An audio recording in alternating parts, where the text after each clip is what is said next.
दिल्ली में नीति आयोग की 9वीं बैठक जारी। पीएम मोदी की अध्यक्षता में बैठक। विकसित भारत 2047 विजन समेत बिजली पानी समेत कई मुद्दों पर चर्चा। इंडिया गठबंधन ने बैठक का किया विरोध। पंजाब, तमिलनाडु, केरल के सीएम बैठक में शामिल नहीं। पश्चिम बंगाल की सीएम ममता बनर्जी बैठक में हुई शामिल। विपक्ष ने बजट में भेदभाव का आरोप लगाते हुए बैठक से किया किनारा। गैर बीजेपी शासित राज्यों के मुख्यमंत्री बैठक में नहीं हुए शामिल। नीति आयोग की बैठक से पहले बोली ममता बनर्जी, कहा कि बजट के साथ भेदभाव पसंद नहीं। केंद्र सरकार ने भेदभाव किया, अपनी आवाज उठाने के लिए नीति आयोग की बैठक में शामिल होंगे। ममता बनर्जी ने कहा कि नीति आयोग की बैठक में हमें कुछ कहने की इजाजत देंगे तो हम अपनी बात रखेंगे। यूपी में जारी सियासी उथल पुथल के बीच आज दिल्ली दौरे पर सीएम योगी। नीति आयोग की बैठक में शामिल। पीएम मोदी और अमित शाह से कर सकते मुलाकात। बैठक में यूपी के डिप्टी सीएम केशव प्रसाद मौर्य और डिप्टी सीएम ब्रजेश पाठक भी शामिल। सीएम योगी बीजेपी के राष्ट्रीय अध्यक्ष जेपी नड्डा से भी कर सकते हैं मुलाकात। आज बीजेपी शासित राज्यों के मुख्यमंत्रियों की बैठक है। लोकसभा चुनाव के परिणाम की समीक्षा और आगामी विधानसभा चुनावों की रणनीति पर होगा मंथन। मुख्यमंत्री कॉन्क्लेव में सभी मुख्यमंत्रियों से हितग्राहियों से जुड़ी योजनाओं के बारे में फीडबैक लिया जाएगा। एमपी के मुख्यमंत्री मोहन यादव विभिन्न योजनाओं में प्रदेश की उपलब्धि बताएंगे। आगामी चुनावों की तैयारी को लेकर हो रही बैठक में बोले संजय निषाद, कहा कि कभी कभी समस्याओं का समाधान ना होने से कार्यकर्ता नाराज हो जाते हैं। निषाद ने कहा कि कार्यकर्ताओं की समस्याओं का सिस्टम से हल किया जाएगा। संबंधित अधिकारी अगर समस्या नहीं सुनेंगे तो मुख्यमंत्री जी से शिकायत की जाएगी। जो समस्या थी उसके लिए था कि अब लोग सिस्टम से उनकी समस्या का हल हो और लोकल स्तर पर वो बयानबाजी और प्रेस और तमाम फेसबुक व्हाट्सएप पर लिखना बंद करें और सीधे हमको पत्र लिखें और हम संबंधित अधिकारी को लिखेंगे और फिर अगर नहीं कार्रवाई हुई टाइम के जो 4-5 दिन एक हफ्ते के अंदर तो मैं वहाँ के प्रभारी मंत्री और माननीय मुख्यमंत्री को लिखकर इसको अवगत कराने का काम। संजय निषाद ने कहा कि चुनाव जीतने के लिए कार्यकर्ताओं की समस्याओं का हल होना जरूरी है। मछुआरे समाज के विकास के लिए काम कर रहे हैं। हरियाणा विधानसभा चुनाव से पहले कांग्रेस का ओबीसी कार्ड। कांग्रेस नेता दीपेंद्र हुड्डा ने कहा कि हरियाणा में जातिगत जनगणना कराएंगे। सरकार आते ही जातिगत जनगणना होगी। ये हम पूछना चाहते हैं बैकवर्ड समाज के लिए कहां न्याय हुआ। और कांग्रेस पार्टी का स्पष्ट है जातिगत जनगणना कांग्रेस पार्टी कराने का काम करेगी। हरियाणा में सरकार कांग्रेस की बनती है और जातिगत जनगणना के अनुसार के आधार पर ये पहले भी हमने 15% बढ़ाने का काम किया था और इसको आगे पूरा जितना संवैधानिक हक है वो बढ़ाने का काम ओबीसी समाज के लिए हम कांग्रेस पार्टी करेगी। हरियाणा में सुनीता केजरीवाल संभालेंगी आम आदमी पार्टी कैंपेन की कमान। केजरीवाल की पत्नी सुनीता केजरीवाल आज से हरियाणा में करेंगे चुनावी अभियान का आगाज। 2 दिन के दौरे में सुनीता केजरीवाल अंबाला, रोहतक और भिवानी में करेंगे प्रचार। पिछले हफ्ते सुनीता केजरीवाल ने हरियाणा के पंचकुला में एक कार्यक्रम के दौरान केजरीवाल की गारंटी की घोषणा की थी। पटना की सड़कों पर दिखे मुख्यमंत्री नीतीश कुमार के बेटे निशांत कुमार। एक साधारण व्यक्ति की तरह सड़कों पर घूमते और दुकान से सामान लेते नजर आए निशांत।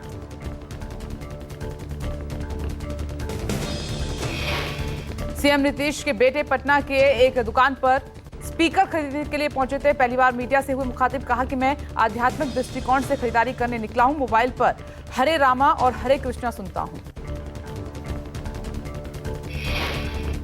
आध्यात्मिक दृष्टिकोण से आया हूँ। जो मोबाइल पे मैं हरे रामा हरे कृष्णा सुनता हूँ तो उसके लिए स्पीकर खरीदने आया हूँ ताकि उस पर और अच्छा से सुन सकूँ।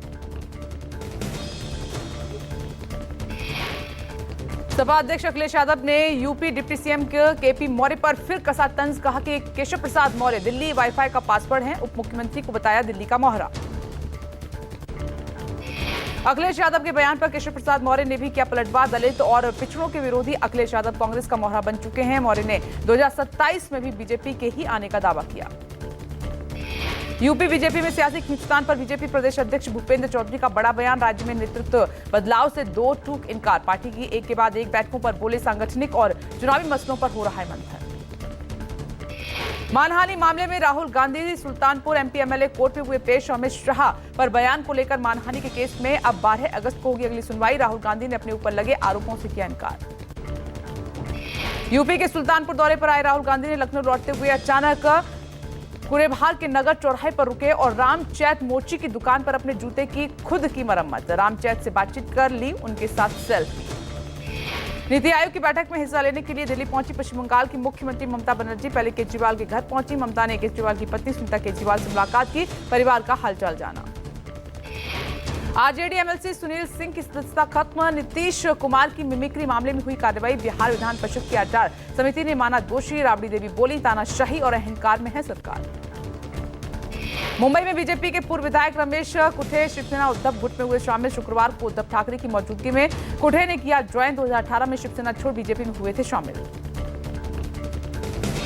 यूपी समेत 5 राज्यों ने किया अग्निवीरों को आरक्षण देने का ऐलान। यूपी, एमपी, छत्तीसगढ़, ओडिशा और गुजरात की सरकारों का आरक्षण लागू करने का फैसला हुआ है।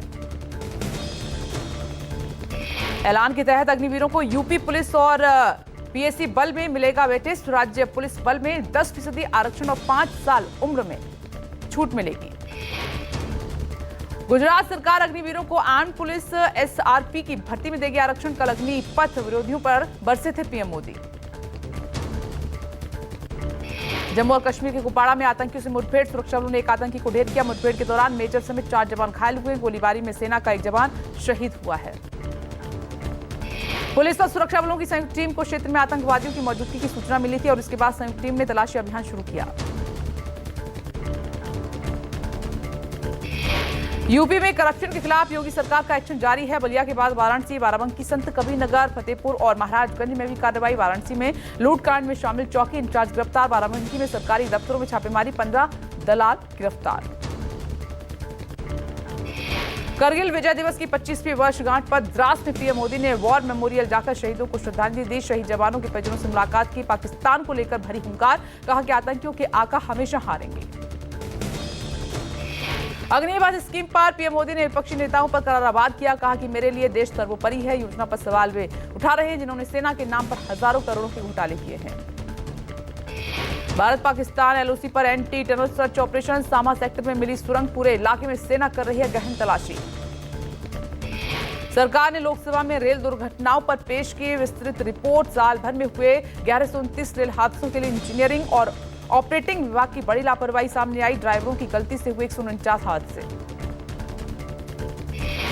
आईआईएल फाउंडेशन ने राजस्थान के रीको के साथ मिलकर चुपांकी, खैरथल, तिजारा में किया मिनी फॉरेस्ट का विकास। 4000 पौधों के साथ मिनी फॉरेस्ट विकसित करेगा आईआईएल फाउंडेशन।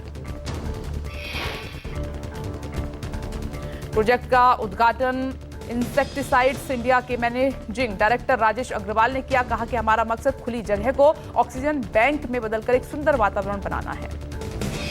रीको ने आधिकारिक लेटर के जरिए 3 साल की अवधि के लिए प्रोजेक्ट को दी मंजूरी। मिनी फॉरेस्ट स्थानीय लोगों के लिए ऑक्सीजन बैंक का काम करेगा। हरिद्वार के कांवड़ मार्ग पर मस्जिदों और मजार के आगे लगे पर्दों को लेकर दिखा न्यूज 24 की खबर का असर। खबर दिखाए जाने के बाद प्रशासन ने मस्जिदों और मजार के आगे लगे पर्दों को हटाया।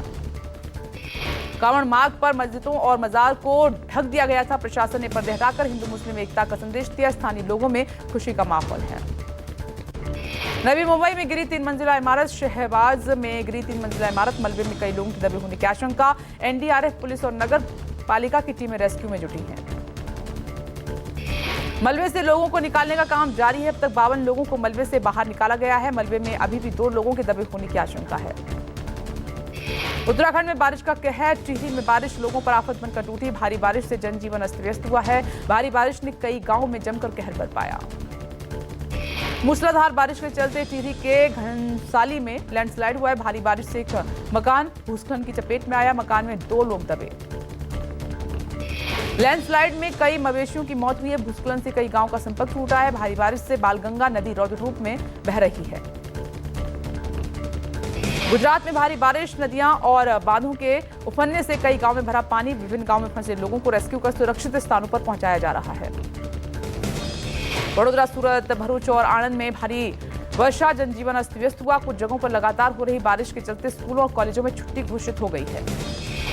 सूरत में पिछले कई दिनों से मूसलाधार बारिश 48 घंटे में बरस चुका है। 13 इंच पानी। खाड़ी नदियों में आई बाढ़ से निचले इलाके डूबे। नवसारी में भारी बारिश के चलते पूर्णा नदी ओवरफ्लो हो गई है और सूरत के बाद अब नवसारी के निचले इलाकों में पानी भर गया है।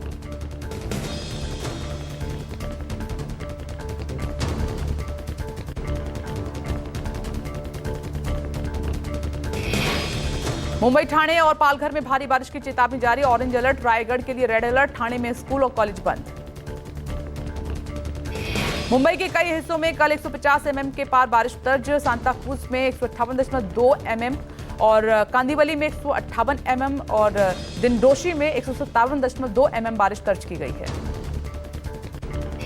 रायगढ़ में भारी बारिश की चेतावनी जारी हुई है। स्कूल कॉलेज बंद रखने का आदेश हुआ है। लगातार हो रही बारिश के कारण सीएम शिंदे ने गुरुवार को राज्य में स्थिति का जायजा लिया। पुणे में बाढ़ और बारिश का कहर जारी है। पानी में तैरने गया लड़का पानी के तेज बहाव में बहा। बच्चे की तलाश अब भी जारी। उत्तरकाशी में भारी बारिश से तबाही। यमुना नदी में उफान से तटबंध बहे। यमुनोत्री, जानकी चट्टी में बारिश से बढ़ा जलस्तर। आसपास क्षेत्रों को कराया जा रहा है खाली। यमुनोत्री क्षेत्र में ज्यादा बारिश होने के कारण जलस्तर बढ़ा है और जानकी चट्टी पार्किंग में नदी का पानी आने से दोपहिया वाहन बहे। एसडीआरएफ की टीमें मौके पर मौजूद हैं। यमुनोत्री और जानकी चट्टी में देर रात भारी बारिश हुई है। जानकी चट्टी में बनी पार्किंग तक यमुना का जलस्तर पहुंचा। हाल ही में यमुनोत्री मंदिर को जोड़ने वाले पुल की सुरक्षा दीवार बह गई थी।